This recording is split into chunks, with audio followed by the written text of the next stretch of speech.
So, folks, they may not like me doing this, but because this is a hot topic for many of you, and since the media and medical industry will not address this, I thought I would let you guys in on what you need to know. I want you guys to understand that what I am about to get into and discuss, part of it is going to seem a bit out there, or should I say very esoteric. But it will make better sense once I explain it. Some of you may have heard me mention some time ago that a lot of the technology that we take for granted today is actually what are called gifts. A UFO that crashes to Earth, that is recovered and reverse engineered, is considered a gift from an unseen entity. And yes, I am talking about fallen angels and demons. They consider the technology they give us as gifts. A lot of the electronic technology we use today would be considered gifts. And your cell phone is also considered a gift. In the early 90s, there was a TV series called Monsters. And in one episode, there was this man who was being stalked by this woman who kept calling him using this sexy, seductive voice. Later on, he gave in and decided that he wanted to meet her. Now let me know, folks, if this has ever happened to you. He wants to meet her, and so now she decides to tell him that she's not like other women, that she's not that pretty, that he might not like her after he meets her. Yeah, I know this has happened to some of you guys. Turns out, she wasn't like other women. She was a monster living inside his telephone. A little alien-looking monster with big lips that just broke out of his telephone looking like Audrey from Little Shop of Horrors. And then attacks the guy for a kiss. Crazy show if you guys have never seen it. Now, there is a video out there that is footage of a cell phone. Whether this video is real or not, I am bringing it up as an introduction into what I am about to discuss. In that footage, there is a cell phone that has been placed in a microwave oven. As the microwave is powered up and begins to microwave the cell phone looks as if it is beginning to melt. But what is happening is that some disfigured John Carpenter style thing comes out of the cell phone. And the moment you see this, you look over at your cell phone. So what's going on here, you ask? Well, we live in a crazy world where truth is often stranger than fiction. And sometimes the perception of what we can see gets in the way of us becoming aware of what is actually there, beyond our vision.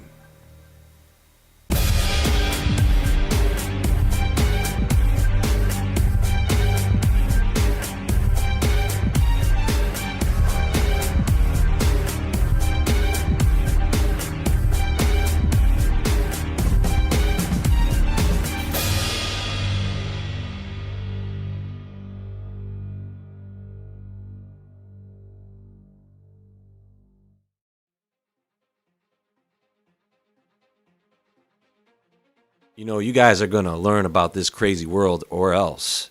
I mean, we all know there is something very wrong about having all this electromagnetic energy flowing around and through us all the time. I want to show you guys an abstract from a publication entitled Dirty Electricity, Chronic Stress, Neurotransmitters, and Disease. Dirty electricity, also called electrical pollution, is high-frequency voltage transients riding along the 50 or 60 hertz electricity provided by the electric utilities. It is generated by arcing, by sparking, and by any device that interrupts current flow, especially switching power supplies. It has been associated with cancer, diabetes, and attention deficit hyperactivity disorder in humans. Epidemiological evidence also links dirty electricity to most of the diseases of civilization, including cancer, cardiovascular disease, diabetes, and suicide. beginning at the turn of the 20th century. The dirty electricity level in a public library was reduced from over 10,000 Graham-Stelzer units to below 50 Graham-Stelzer units by installing plug-in capacitive filters. Before cleanup, the urinary dopamine level of only one of the 7 volunteers was within normal levels, while 4 of the 7 phenethylamine levels were normal. After initial decline, over the next 18 weeks, the dopamine levels gradually increased to an average of over 215, that's in micrograms, parts per million, of creatinine, which is well above 170 micrograms of creatinine, the high normal level for the lab. Average phenethylamine levels also rose gradually to slightly above 70 micrograms of creatinine, the high normal level for the lab. Neurotransmitters may be biomarkers for dirty electricity and other electromagnetic field exposures. We believe that dirty electricity is a chronic stressor of electrified populations and is responsible for many of their disease patterns. Interesting, right?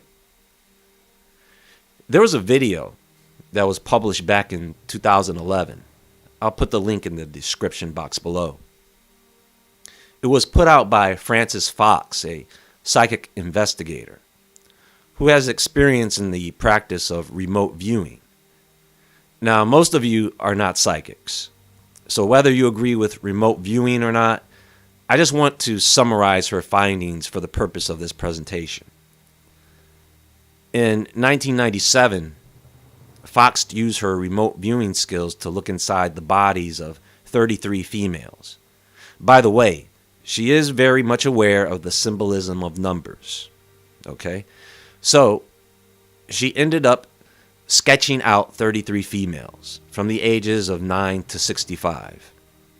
And what she found was what she calls congestion in the body, an energetic congestion of the liver, gallbladder, kidneys, back of the neck region, back of the eyes.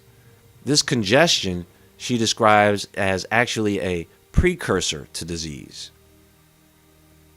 In her correspondence with the women who were viewed, she did confirm the symptoms of the congestion they had, but they had not yet succumbed to any particular disease. See, the idea here is that disease starts first in the mind. Then as time goes on, the symptoms get worse. Then you actually get physically sick to the point where you need medical attention. Now, Fox says that this congestion that leads to disease, after pulling out her old sketches and revisiting her work, is a result of the congestion of energy at the mind level. And this is being caused by electric radiation. Fox says that the reason these women are having this issue is because that protective layer, that energetic layer of the mind, is being burnt up by the Wi-Fi, the cell phones, the towers, and other mobile devices.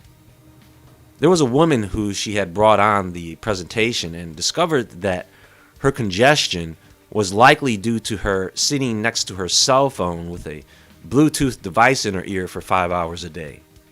Fox describes the perturbation as a breakdown of astral particles. Now, there are 2 terms Fox uses that I thought were very useful, and those are electro-fog and electro-addiction. Electro-fog is like a cloudiness that comes over your mind. You become a bit lost or confused, and you find it very hard to focus. And when you really think about it, how many things exist that we can easily get addicted to? So, is it possible that your body, being an electric being yourself, can your body form a physical addiction to the EMFs that come off of something like your cell phone?